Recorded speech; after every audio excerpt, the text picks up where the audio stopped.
This is the Best of Golic and Wingo podcast.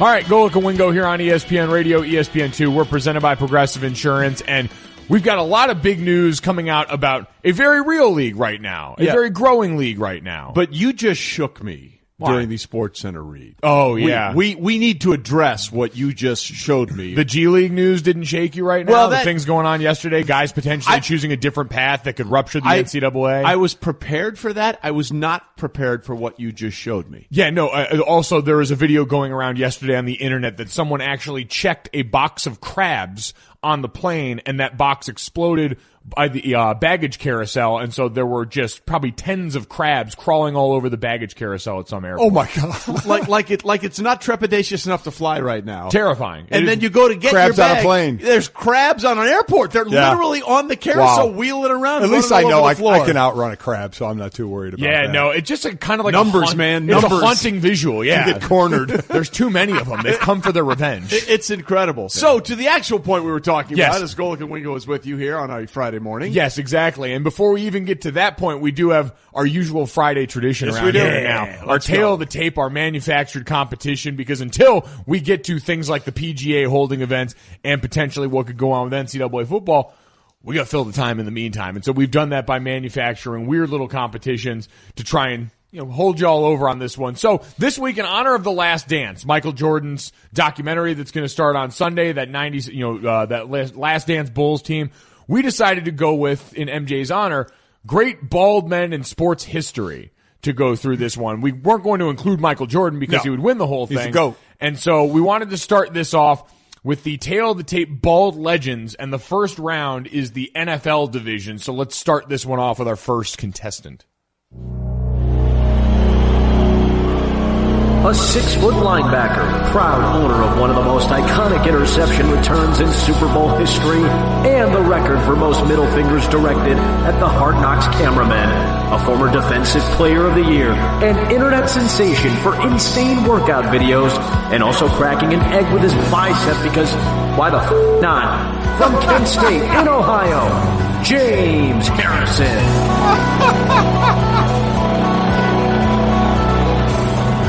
God, I love Adam. I mean, it's electric. Listen, and he's not here for participation trophies. He's here to win the damn thing. Yeah, he is absolutely here to win the damn thing. Again, Adam Amin, our commissioner, our announcer voice, phenomenal. All these things, and as a Chicago guy, certainly near and dear to his heart. Let's see who the challenger is for James Harrison. The man in the middle. Don't let all those billboards around downtown Chicago fool you. This guy was 100% bald. Standing at 6'4", weighing in at a staggering 258 pounds. So intimidating, no one dares point out that barbed wire tattoos were not even cool when they were cool. Out of New Mexico, Brian Urlacher. love it.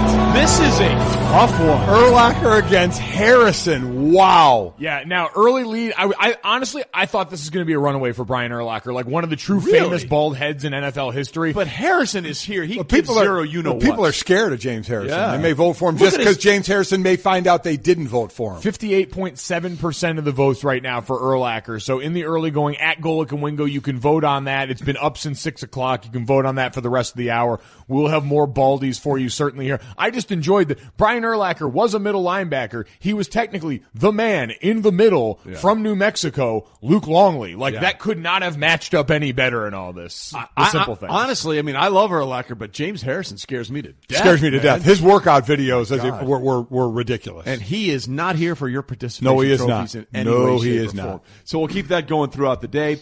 But then there's the interesting news that's coming out of the NBA/high school, for lack of a better term. And the reason I say NBA and high school, because that thing in the middle, the NCAA, has been cut out for this prospect. A California high school star, Jalen Green, the number one prospect in the 2020 ESPN 1000, is not going to go to college ball. he's going to go straight to the G League for a year and then hopefully put himself in line to be a top pick in the 2020-21 draft. He's not the only one. No. Another 5-star guy, Isaiah Todd, is not going to go to Michigan, was going to go to Michigan, but said he is going to pursue a professional path instead, and that path may also be the G League, the Pathway League now, as they're calling it. They've upped that game now, and I think basically we all agree that if guys are going to skip college, they're tired of them going overseas. Right. LaMelo Ball going to Australia, and others that have done that, and they've said, let's make our G League better, and they have to the tune of paying $125,000 and really kind of getting them ready for the NBA. So they are making that a very viable option for those that don't want to go to college even for that first year, or maybe, not even the top players. Maybe guys just don't want to go to college at all. Well, and for $125,000, they upped that. They decided that was not enough, so these elite prospects are going to be making around $500,000 in some cases. So $500,000 to potentially go and be a part of this. But the college aspect of this is interesting, right? Like the rule that necessitates or facilitates something like this. Yeah, people they get confused or they forget about this all the time. This wasn't an NCAA rule. No. This was an NBA rule. The one and done. Exactly right. So the NBA said you can't come to high school, you can't come straight from high school anymore, so you need to go to college for at least 1 year, which set up the NCAA with, okay, fine, we'll take these guys, we'll have the one and done program. Then the NBA didn't like that look, so they're doing this. And it's like, oh, look at us, we're better than the NCAA. But you started this whole process to begin with. They fixed they tweaked their own issue. Mark Titus tweeted this yesterday.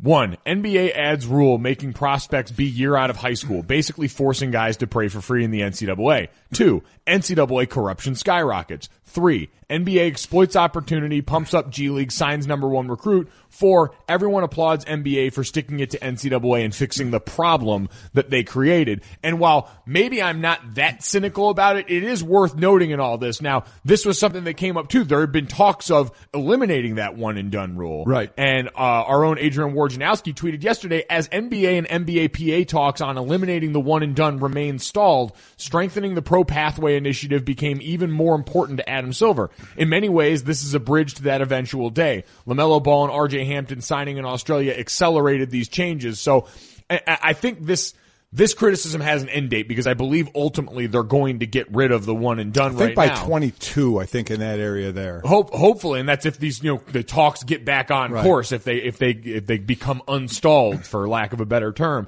And Dad, we were talking about this before the show though.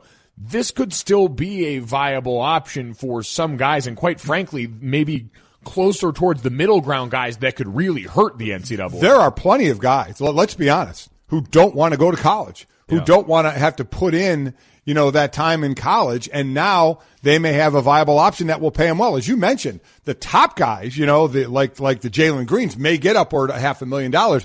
The other guys may not, but they're still going to make some pretty good coin and not have to go to college, and they're getting that pro experience to maybe then jump to the NBA. So while it won't affect once the one and done is over the top players because they'll go right to the NBA in the draft, there'll be a number of players that say, why the hell do I need college? I want to play in the NBA. Why don't I go to the G League, get paid, and they're going to get me ready for the NBA? Listen, there's a bunch of things that make a ton of sense about this because there's probably 10 to 15 guys every year that are being told by all the evaluators, you have the ability to do this. So why go and, for lack of a better term, air quotes, fake being a college student? Go ahead and do this because there's more than just the basketball side of this. If you're a 17-year-old and trying to make a jump to the NBA where there's 20, 25, 30, 35-year-old men, there's a whole life thing. I remember that Sports Illustrated did a great article about Tracy McGrady when he did this, and he was up in Toronto. He's like this kid from the United States, and suddenly he's 17 years old. He didn't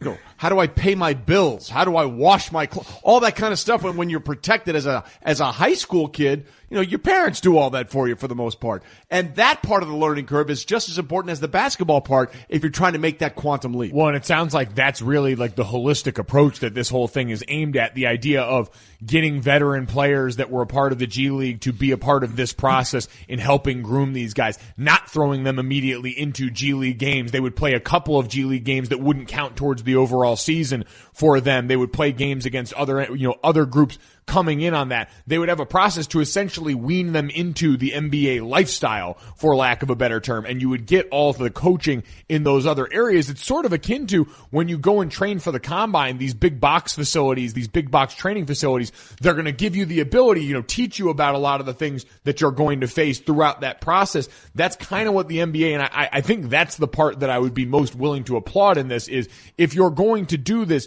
doing it the right way for the entire person, because they understand their success or failure is predicated on, are these guys, at this point I can say these kids that we're bringing in going to be able to hold up to the rigors of what we're about to introduce them to. So we look at, I think it was, and correct me back in the studio if I'm wrong, was 2005 was the last year that a high school player could go straight to the NBA? And if so, someone give me the numbers up. I don't think it's a lot when it happens. Right. Maybe just a couple that go. I'm guessing on that, but I don't think it's, I guess to my point is it would only affect a couple of players. The real detriment to the NCAA, I think, would be the just below those players, right, who are going to use that big word, eschew college. Yeah. And go to the G League, and now there's a lot more college teams out there that aren't going to have those talented players at all. So that part of it is problematic. So for all that, it's time for Straight Talk, brought to you by Straight Talk Wireless. Here's Jay Billis, who obviously is the voice of reason in all of this when we talk about the NCAA and college basketball, on what this may mean for college basketball going forward. What I think you have ultimately is a diminishment of the overall product of college basketball. Doesn't mean it's going to die on the vine. Nobody's suggesting that, or at least I'm not. But it will be diminished. You can't convince me that the college game would be better off without Zion Williamson, without Jalen Green and the like. It's not better. And I think the NCAA has to figure out a way to provide incentives for players to come to college. And listen, and obviously Jay, of course, speaks for the thought process that a lot of people have, but he also is a Duke alum. And let's just take Duke specifically, right? 2 years ago, if this was an option, both Zion Williamson and R.J. Barrett from one team might have opted to go to the G League because they were both one and dones. They were, and that's the part of it where I agree with Jay in the fact that you always lose when better players aren't on the court for you or aren't on the field for you. But college basketball is also, and really college sports in general, are super insulated and away from that because the coaches tend to be the stars. They're the most consistent force in a lot of this. And we joked about this the other day with Michael Jordan, and the only person that could hold him under 20 points was Dean. Like, college basketball coaches specifically tend to coach a lot of the, offense and creativity out of a lot of these guys. It's a rigid structure, which means it's also like uniquely able to hold up in a situation like this. Because March Madness is predicated on upsets and pageantry and all that. It's a few players every year that jump out and surprise us, but in the end, we want to see UMBC go out there and knock off a 1 seed. We care a little bit less about the players involved. Go look at Kentucky with Calipari when he was having all those number one draft picks, the minutes they were playing a game and what the points they were averaging. It wasn't a ton because he was spreading the wealth out there because he had so much wealth. So, and to Jay's point, college needs to incentivize. How are you going to incentivize? You know the way you're going to incentivize, right? You're going to let these guys make money on their likeness because that's it. Because and that may not even be enough. I can go to the G League, get paid a couple $100,000 and be a pro and not have to go to school, or I can go to college, hopefully get paid a little bit of money off my likeness, but have to do some college work, even though, let's be honest, it's one semester of work. Yeah. If you're a one and done, if you only go one and done in college, it's one semester because that second semester, if you're going to be in the draft, it really doesn't matter a whole lot. But I guess that's what I mean. Like, even as you say it right there, it's pointless. Like, the sirens go off in your head. Yes. It is completely pointless, that one semester of work. So I still look at this. The NBA will get partial credit right now for this. The NBA will get full credit when they eliminate the rule that they created. When they eliminate the one and done. Yes. And if this is an option for that second tier of guys, the guys that are very good players who probably would have been maybe 2 or 3 year players in college. Like a Trey Jones at Duke. Exactly. Like that would be the perfect case study. And once you do that, because right now, yes, the NBA has improved their product in that regard and has given a better option than the NCAA. And in general, I like when groups improve the quality of what they're doing. This is kind of like what we talked about with the draft.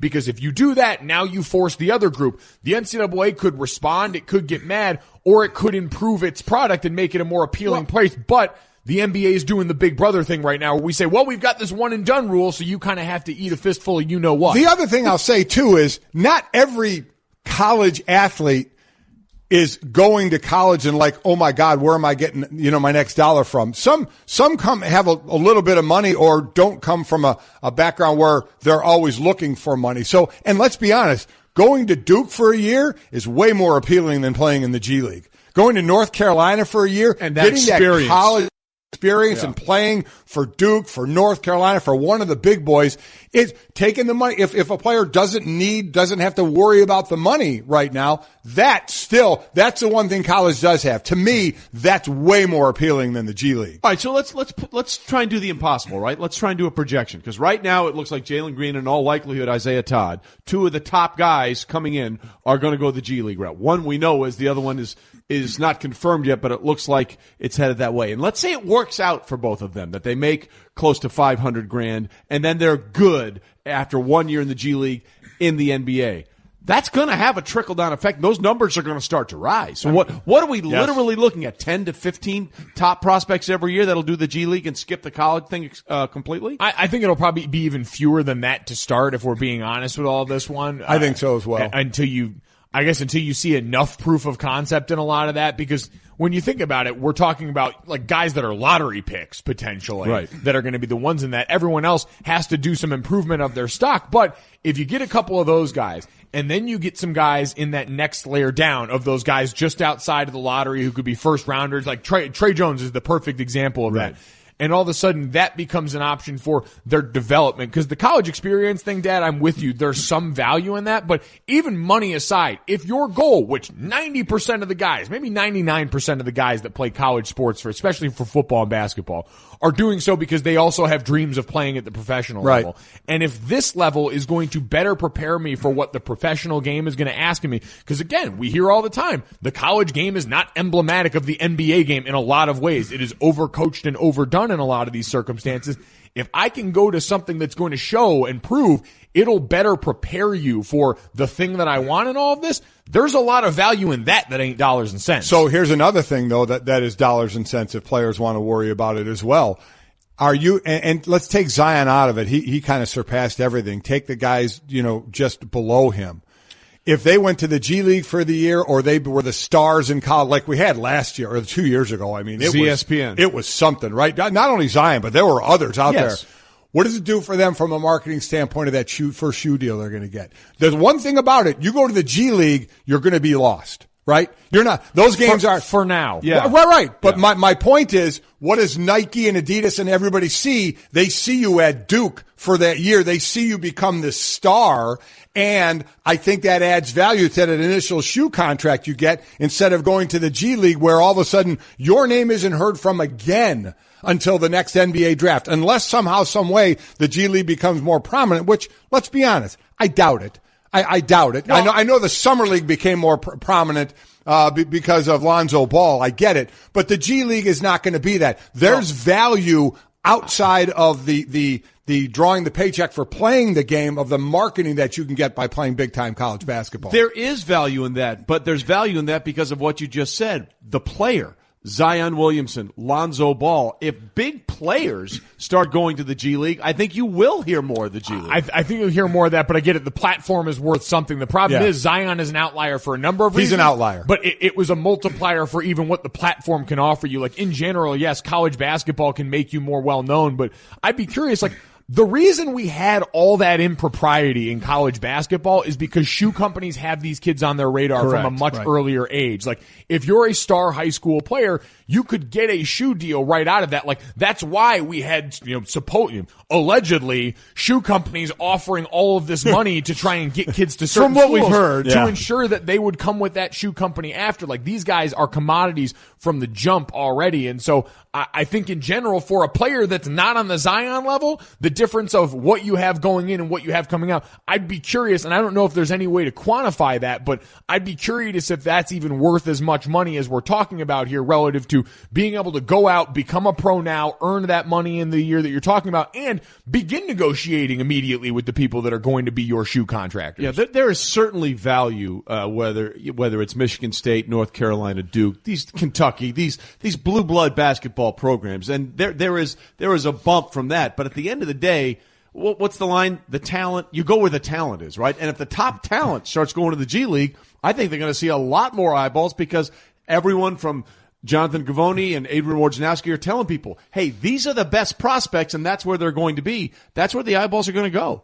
It is. March Madness is still such a platform that it'll always benefit some kids, but as the incentives start to go one place, like life's not complicated in that regard. You follow the money and incentives, and we'll just use incentives for lack of a better word because there's more of these things. It all follows that. So you're going to point the arrow this way and people are going to follow. The one line from Watergate, follow the money. Golic and Wingo. and Wingo. Mm-hmm. Trey Wingo and Mike Golic Sr. Golic and Wingo, ESPN Radio, ESPN2, presented by Progressive Insurance. Mike Golic Jr., Trey Wingo here with you. Hope your Friday is off to a good start.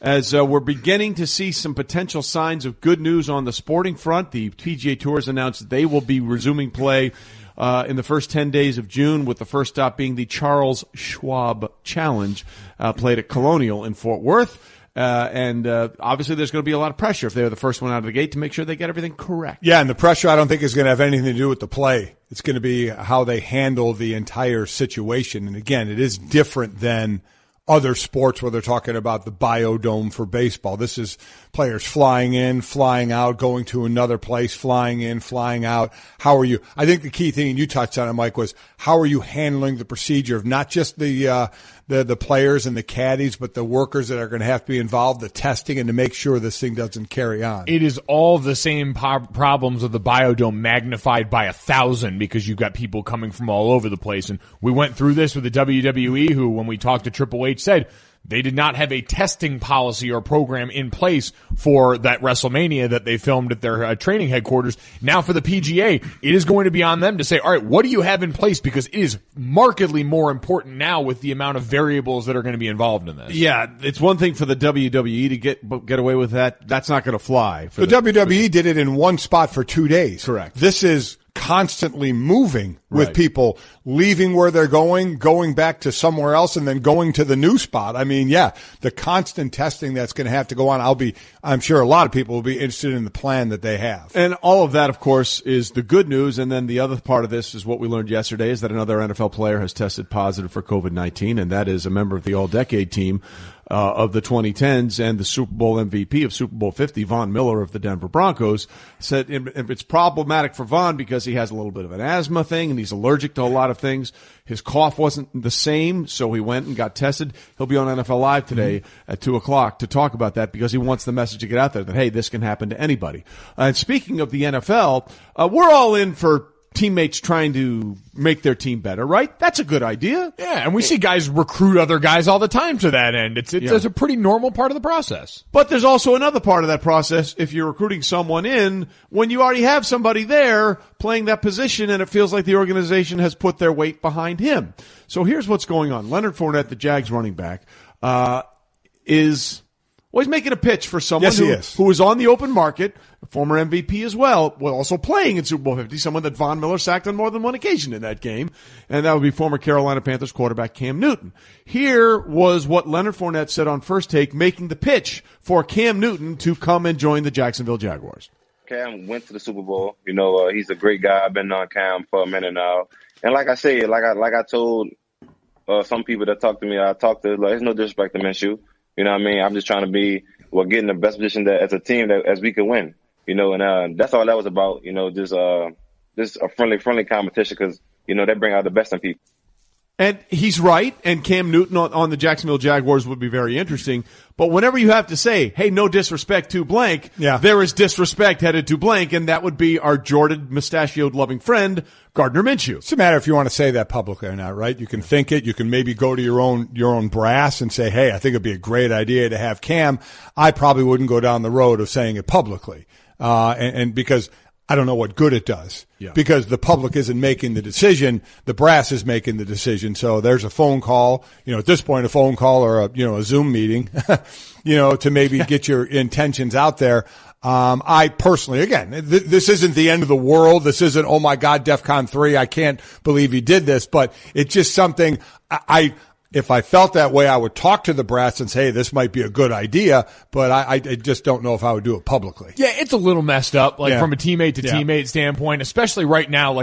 The draft week is a hard time for a lot of guys that are currently on teams because you're sitting around, and if someone is picked in the first 4 rounds at your position, they are picked to replace you in most instances. What did we see a couple of years ago? Alex Smith, who was coming off his best season, and I know you God green earthed it and everything like that. He was coming off his best season, and as soon as the Chiefs moved up to pick Patrick Mahomes, his first reaction, you could tell, well, I'm done. Yeah. Oh, yeah. He knew it. He had 1 year, and he was done. He knew it. I have had so many friends that have sat around on draft weekend and you watch that happen and you're tracking this because this is your livelihood, and you see every year if you are not above a certain line of guy, and Gardner Minshew, for all that we loved him and for all that went well for him, is not a guy that's above that line of demarcation. He's not established. So he understands, especially at that position, that they could draft somebody. His job could be on the line from here on out in a number of ways. And by the way, I agree with Fournette. Yeah. I mean, to me, Cam Newton, would be the starter in Jacksonville, and Cam Newton would be the starter with the Chargers. We have to assume, because you can't check, that I'm saying health being good in this. Do we have any doubt if he was on either one of those teams, he'd be the starter? I don't. No, I don't. I don't, and I think at the very least, though, Cam is the perfect, the teams that are the perfect spot for Cam right now are you not totally settled on your quarterback room, and would competition at the very least, if the very least you get out of Cam is competition in camp, is that going to benefit your team? Absolutely. That was Chicago, which I thought he would have been a great fit there, especially with what him and Mitch both do physically. Correct. That's the Chargers, certainly, and shame on me for not realizing the Jags fall into that category of, yes, competition would benefit there, and you've got a team around it where if you get the upside of Cam when he is healthy and on the field, you could potentially do something. And by the way, do we think Doug Marone's on the hot seat? A little bit, yeah. And so, GM David Caldwell as well. Yeah. So I mean, this could be one of those moves that you think, okay, we can get better production here. Now the other thing is, this is not going to happen obviously before the draft, because we want to see how this plays out with what both teams may be getting in terms of how the draft plays out. So I think the way we look at this from Leonard Fournette's perspective is the idea is solid. The execution maybe not so much, right? Yes, yeah. That's the best way. That's what I would say. Again, the public isn't making this decision. You can couch it a little differently and go ahead and tell the brass all you want privately. And by the way, in our Golic and Wingo mock draft, Javon Kinlaw went to Jacksonville to kind of replace Beast. Calais Campbell.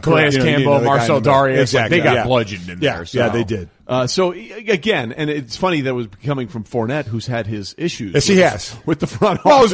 Let's be honest. He had his issues with Tom Coughlin. Tom Coughlin is no longer there. Correct. So, but yeah, I think the idea is a good idea. The execution of the idea, I don't think, was too good. Yeah, Tom Coughlin being there is the only reason we can even entertain this conversation is realistic. Exactly right. Speaking of completely unrealistic conversations, let's set up our next Tale of the Tape on a Friday. Yes. Baldy McBaldy version. Yes. The Tale of the Tape, our Friday manufactured bits of competition around here on Golic and Wingo. And content. We have done movie football players in the past. We have done, I believe, we haven't done movie boxers yet. That one might be in the work. We've done movie baseball players in a lot of this. So you get the idea.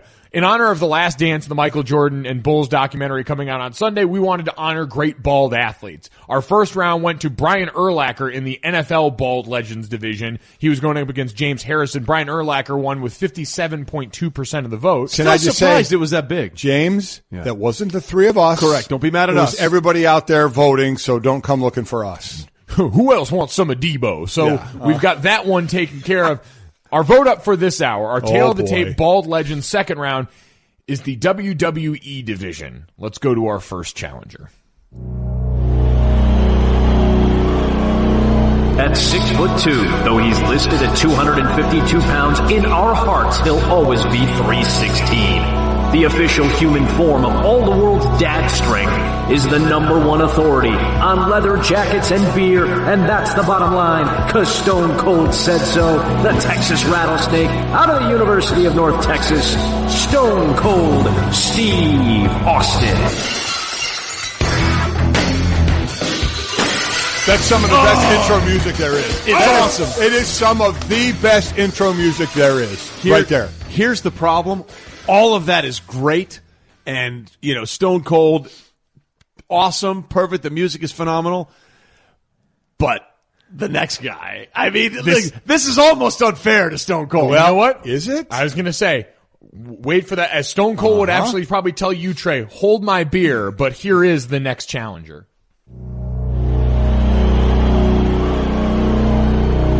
A 6'5" defensive end / wrestling champion / actor / producer / Tooth Fairy and Scorpion King, all in a perpetually tan and slightly sweaty t-shirt. If he's not chugging tequila in the Iron Asylum, then he's probably cooking up something else that you will undoubtedly smell. It will be of high caloric intake. Out of the U, Dwayne "The Rock" Johnson. If you smell what The Rock is cooking. Let me tell you what, some of the best cheat day meals you'll ever see. Oh my God. When he puts them up on Instagram as cheat day, they're just awesome.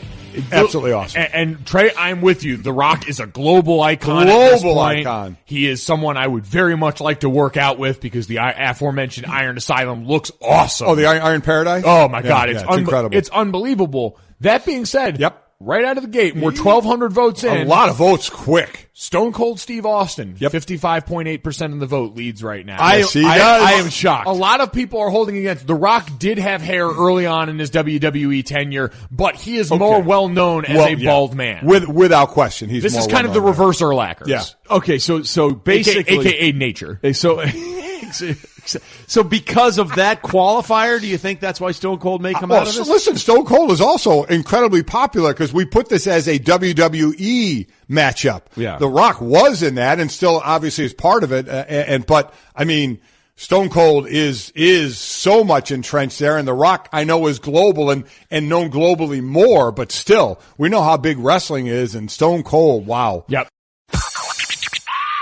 Golic. I tell you what, a great sports night last night, no doubt about it. And Wingo. What a day, what a show, what a time. 1, 2, 3, 4.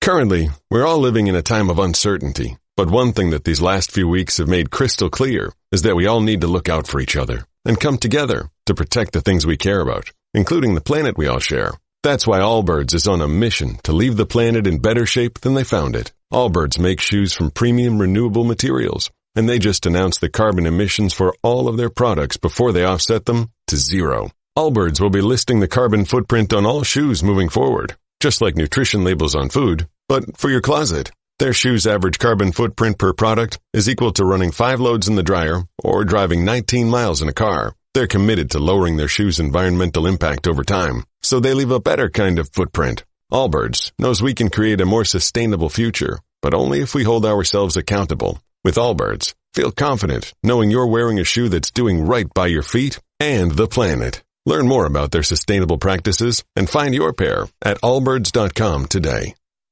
Trade Pros. Ferguson is committed to making business with us the easiest part of your day. Ferguson.com is designed to help run your business from the office to the job site by making your day-to-day activities easier with 24/7 account access, unmatched online inventory, and on-the-go account management. And with our Pro Plus customer loyalty program, you can earn points with every online purchase, redeemable for merchandise, event tickets, trips, and more. Sign up today at Ferguson.com. Our next guest has inspired several generations. And that line at Sue Bird's building, it's Sue Bird's world, and we're just living in it. And we are delighted to be joined now by Sue Bird of the Seattle Storm, who's going to be part of our WNBA coverage tonight as well. Sue, thanks for being with us this morning. Obviously, this is a very weird time for all of us, and it's been a weird time for you as well with everything that you had on your plate this year. How are you dealing with the moving targets we seem to be having in sports these days?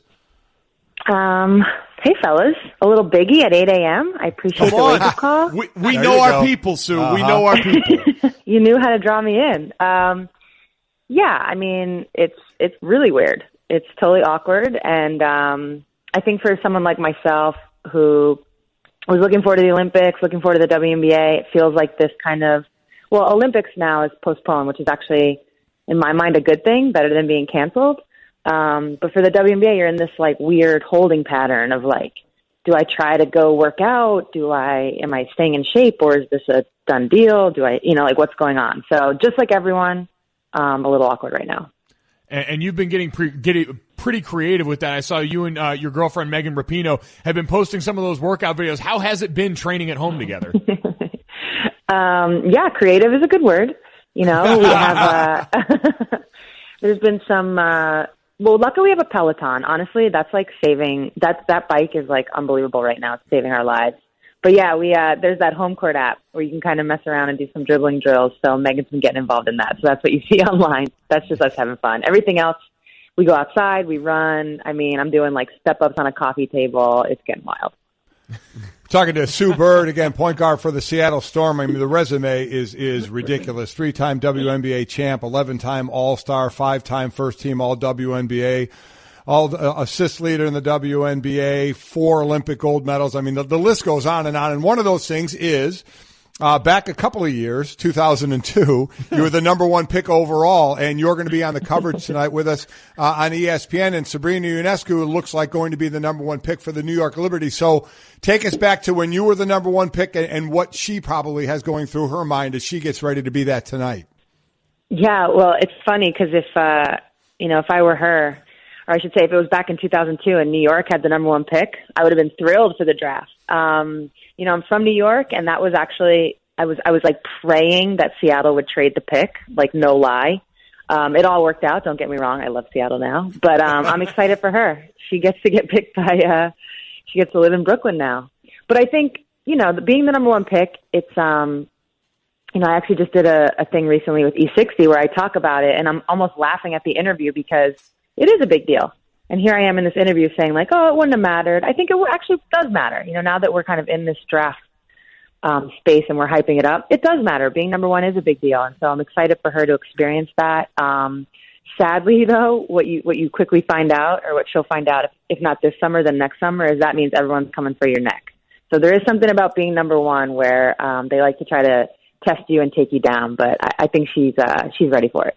Well, as they say, uneasy is the head that wears the crown, right? And she will have that crown going into her first WNBA season. By the way, kudos to the coaching and the GM of the Liberty. 5 picks in the first 15. My God. I mean, that's just absolutely remarkable as Sue Bird is with us. And Sue, your career has been remarkable.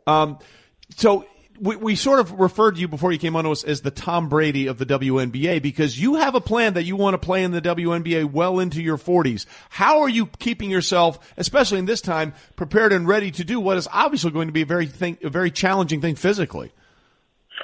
I mean, listen, I don't know about well into my 40s. I probably only have like 1 or 2 years left. But, I actually think, you bring up Tom Brady. Obviously, LeBron James is someone in this conversation as well. Just people who are kind of, they're beating Father Time. Or what I like to say now is I'm just trying to tie him. I'm actually not trying to beat him. I'm just trying to, stay in this space where I am now. And I think, you've just got some athletes who, I don't know, there's cutting edge stuff now, right? Like nutrition and how you work out and how you take care of yourself. And it's different. The mindsets are different. And so I always joke that 40 is going to be the new 30. And I really believe that because that's just how it's trending. I think, again, you bring up those names and who doesn't want to follow in those footsteps, and the proof's in the pudding even. They're showing that they can play for a long time. And that's kind of how I feel on the women's side of things. Real quickly, I'm living proof that 50 is the new 60, but that's a separate issue. Wow. Okay. Well, a ton of people trying to get where Sue is right now, starting tonight with the WNBA draft, a new class of players looking to get in the zone. Get in the zone is brought to you by AutoZone. Get in the zone, AutoZone. Sue, I'm curious from the Olympic aspect of it. You mentioned the postponement you think is actually a good thing. Why is that? And listen, 4 Olympic gold medals in already. Why is the Olympics still something that's so important to you to be a part of in that regard? Yeah, good question. Well, I only say postponement is better because cancellation is worse. Like, it's not, postponement's not great. It's just like, oh, I guess if those are the two options, I'll take postponement. And I'm actually saying that more so, less for myself and more so for, like, I think about all the athletes, like individual sports. 4 years could really, like, if you're track, swimming, where like a tenth of a second is your life, 4 years is so long. Team sports is a little different. I do think for me personally, 4 gold medals and 4 Olympics is a lot. The mantra I kind of have is like, if I'm healthy, if I'm playing at an elite level, how could I not say yes to USA Basketball if they came calling? And I think for women's players, the WNBA now has been around for a long time, and professional sports in the U.S., it does feel like it's kind of ready to, turn that corner. But the Olympics for me growing up was always it. That's what we had. There was no WNBA. I mean, like, I heard of people playing in Europe, but, like, no offense to Europe, I wasn't like a 14-year-old dreaming of that, but I was dreaming of the Olympics. So that kind of like lingers for me. I can't really shake it. And again, it's the Olympics. You're representing your country. And since I've experienced it, I know how powerful it is. So I just want to do it again.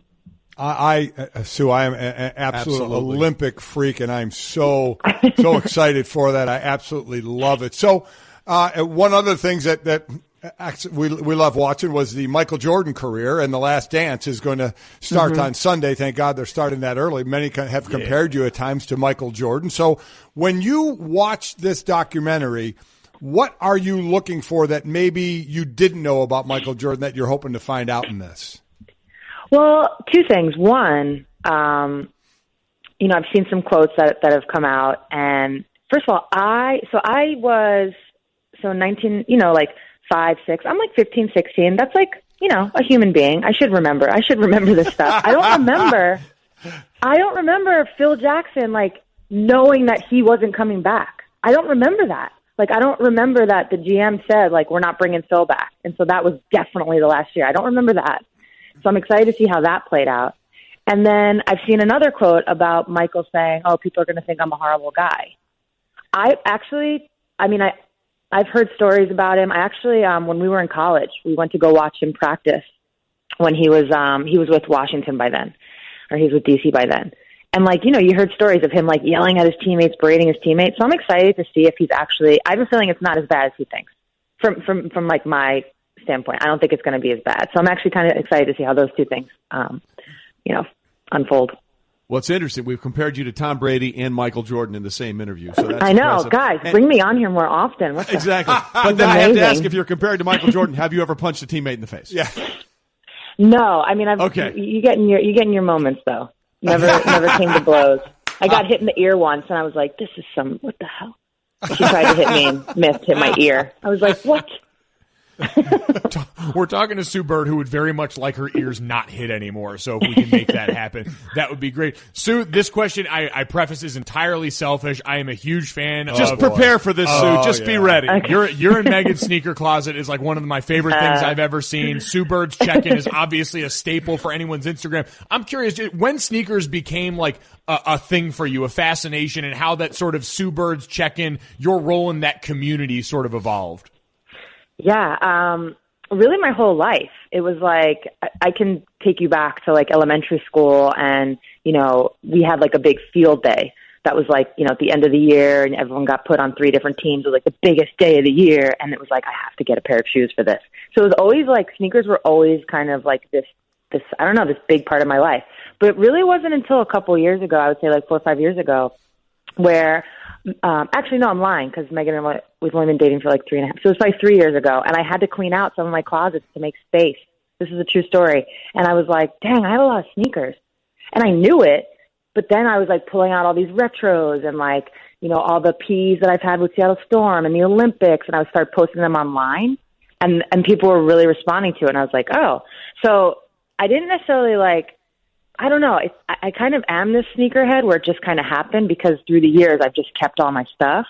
But I'm not necessarily waiting on lines for the new Jordan, that type of vibe. But now, I don't know. Now it's just fun to post and get the reactions and kind of be a part of this community. Well, I mean, it's also nice to look good. Yeah, no doubt. But just so you know, we've lost Junior for the rest of the show now because he's doing the deep dive. You don't have to wait online for sneakers when they make them for you, the Keeps You Fresh Kyrie 5. So. That's why she's Tom Brady and Michael Jordan. There you go. Hey, Sue, we appreciate your time this morning. We look forward to seeing you compete when the WNBA gets going, and we're hopefully talking about you in the 5th Olympics as well, and we'll see you tonight on the coverage of the WNBA draft. You'll give me a primer on how to handle the virtual NFL draft coming up next week. Thanks for being with us, Sue. Oh, yeah. Yeah, thank you guys. Thanks for having me. Golic and Wingo. It was all sort of one big giant Jell-O mold. It's very interesting where that went. Delighted to be joined now by Bob Bowlesby, the Big 12 commissioner. Bob, thanks for being with us. You were part of that phone call with Vice President Pence about trying to map out what is and isn't realistic for college football. What was the most important thing you got out of that phone call with the Vice President? Well, first of all, guys, I hope you and your families are healthy in this unprecedented time. We were honored to have the Vice President's office reach out to us and listen to what we had to say. I found him a very good listener. He had great questions, and considering all that he has been through over the last 2 months, he was remarkably upbeat and positive about our return to some semblance of normalcy. But, I don't think he or anyone else is able to forecast with any precision when we're going to be back to full deployment from a college athletics standpoint. And, our purpose in the call was simply to draw the distinctions between what we're doing in the college ranks and what goes on in professional sports. Our return to normal is much more complex than the professional ranks. These are not young people that are making their livelihood from their sport, and so we're all about educating young people, and our players are students. So there's a lot that has to happen on campus before we're going to be returning to normal. So what is that? Let's go to that. What is the correlation of what has to happen on campus before college sports can resume? Well, there's actually a trickle down from it. I think governors and public health officials will be making the principal decisions, and then subsequent to that, university presidents and chancellors will be deciding what's going to happen on their campuses. And as we've heard in the media, that is likely to be different for different parts of the country based upon what their local circumstances are. And so, I don't think there's going to be a switch that gets turned on where everybody in college football goes back to playing games. I think there probably will be a phasing process. And, we look at it, and this is one of the things we shared with the vice president, was that, we feel like there is probably a 2-week logistics and planning process to get kids back to campus and to get coaches from wherever they are to back to their offices, and then at least a couple of weeks to get student athletes reconditioned. They're training in their own ways, but they're certainly not subject to the kind of training regimen that they would have if they were on campus with their teammates. And so prior to starting anything that looks like preseason camp, we're going to have to get these guys back in shape. And the same would be true for volleyball players and soccer players and others that are fall sports. So once we can do that, we probably have a decision period that's between the middle of June and the middle of July to assess the landscape and to work with elected officials and public health officials to determine that it's safe for young people to come back and be in close proximity. I mean, you think about the games, and there's been much talk about fans in the stands, but this has to be safe for the participants first and foremost. It has to be okay for 125 young men or 20 young women to be in close proximity in a locker room and be comfortable that they're not going to be sharing the disease. So, that means testing and taking temperatures and sanitizing locker rooms in ways that they haven't probably been sanitized before. It requires a surveillance process. And so, we're not sure when we can implement that, but we're doing everything we can to try and be ready. Big 12 Commissioner Bob Bowlesby with us here on Golic and Wingo. One of the things that we had heard coming off of the call, in addition to some of these other requirements for coming back and what it would take for this process to go, was the idea that college sports couldn't come back without students being back on campus at these universities, and that being an open part of this. Is that true? And if so, is that a hard and fast rule, or is that a preference? Well, I don't think there's any hard and fast rules right now. The question was asked at one point, can you play football if school's not in session? And I think the answer is no. These are student athletes that are there for an education, and it's unlikely to happen.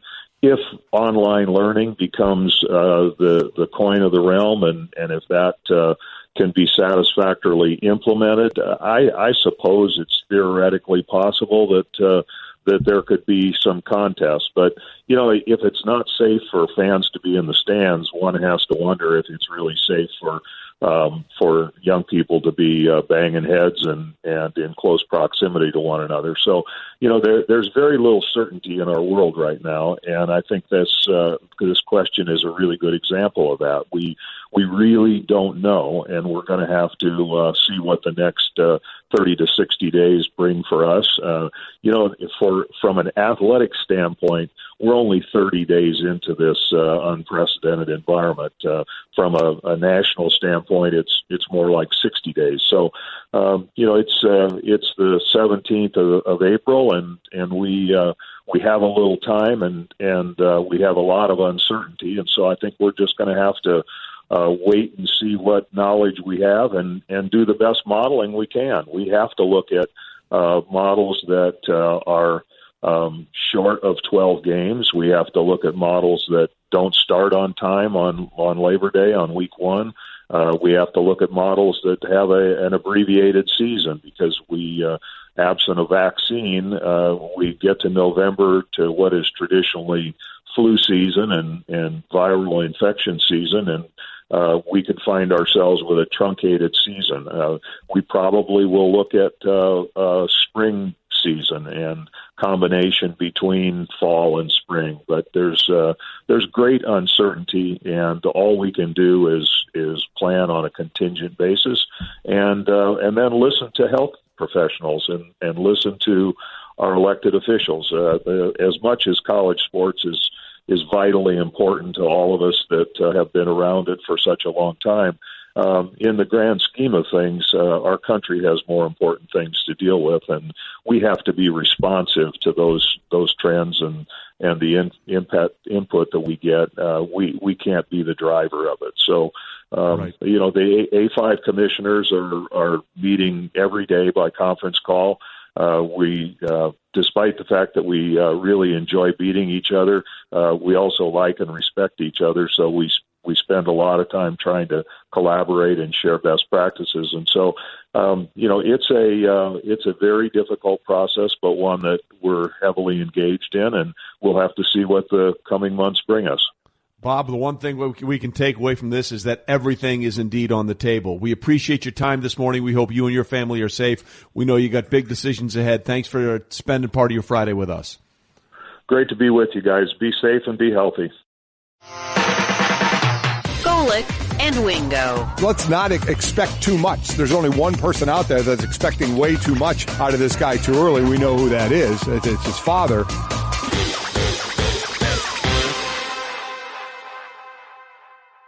Support for the Best of Golic and Wingo podcast comes from our friends at Rocket Mortgage by Quicken Loans. Home today is so much more than it was yesterday, but at Rocket Mortgage, home is still all about you. During these challenging times, the top priority at Rocket Mortgage is the health and safety of the communities they serve. If you need mortgage assistance, their team is available 24/7 to answer questions and offer solutions. Whether that means saving money on your mortgage or finding a new way to navigate payments. From their home to yours, the team at Rocket Mortgage is with you. Visit rocketmortgage.com/Golic to learn more. Call for cost information and conditions. Equal housing lender, licensed in all 50 states, NMLSconsumeraccess.org, number 3030.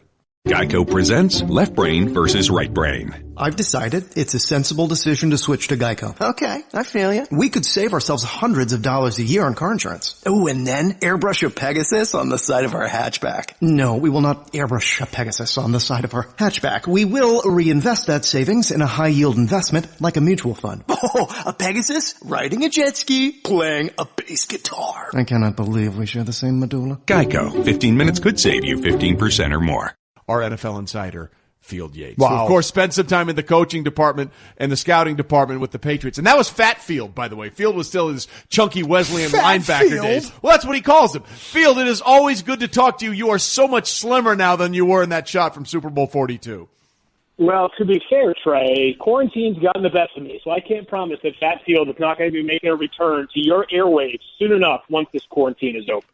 Well, it was a good look on you back in Super Bowl 42, but let's take a look at what we've seen here, Field. We have seen a run on offensive linemen and a run on wide receivers. The wide receivers that have come off the board, Henry Ruggs and Jerry Jeudy, we still haven't seen CeeDee Lamb off the board. Does that surprise you?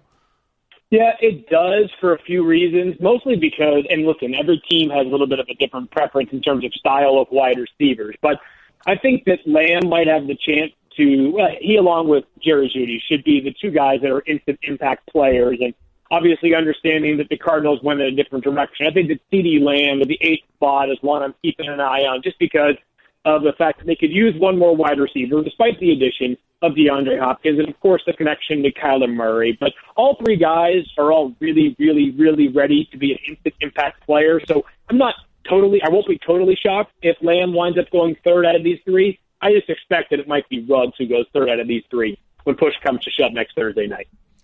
I would agree with you, Field. Obviously, the order of the wideouts going to be debated, the order of the quarterbacks as well in this, and we've heard a lot of the noise surrounding Tua Tagovailoa and the potential in that 5th pick. As you sit right now on what you're hearing, do you think it's likely that we see Tua getting jumped at this point and that someone like Justin Herbert could be the second quarterback off the board? Yeah, here's the thing, Gojo, is I don't know that Justin Herbert going before Tua is that much of a shock from just a football sense.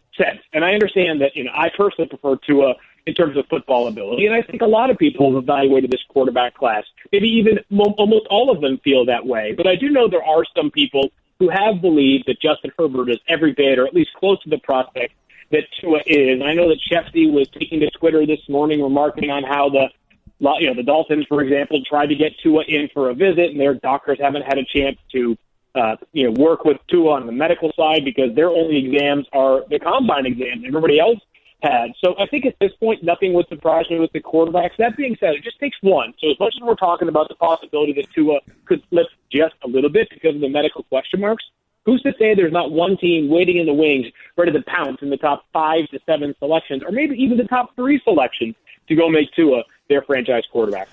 And maybe if someone wants to jump up to get ahead of Miami, they could jump up to the Giants. What are your thoughts about the Giants? If they truly want an offensive tackle, could easily jump back a couple of spots and get one and get some assets along with it. Do you see the Giants moving?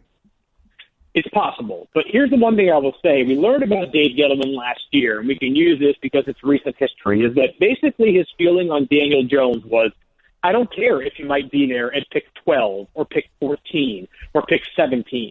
I want Daniel Jones as my quarterback going forward. I'm going to draft him 7th overall.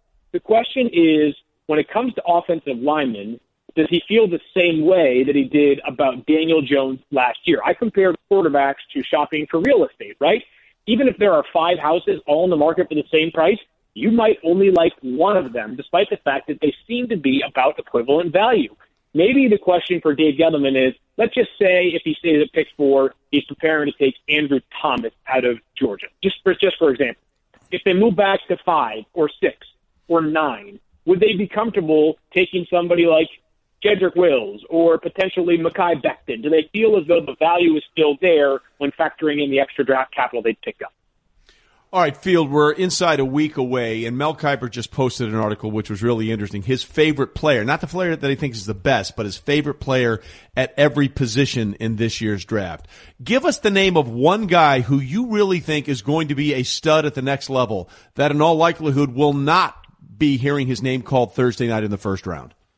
Ooh, that's a good question. I thought you were going to just give me, like, who's the one player that I like to enjoy or I like to watch the most myself. That could work. All right, so I was going to say, because I was going to say Isaiah Simmons and just leave it at that and let you guys discuss Isaiah Simmons' brilliance and all that from there. You just mentioned Prochet, the wide receiver out of SMU, Trey, and it's a really, really deep wide receiver class this year, but unbelievable production, incredible hands, and the question will be, besides those three wide receivers that go early, we talked about that earlier, CeeDee Lamb, Jerry Jeudy, and obviously Henry Ruggs, is that does the depth of the class then push other players down? Where we don't see this massive run on first-round wide receivers. Maybe what we see is the guys that we're projecting right now to go somewhere between picks 16 and 30 end up going somewhere between, let's say, 30 and 45. And I think that there's the value in the wide receiver class this year. Here's an example of a player that I'm looking forward to seeing at the next one.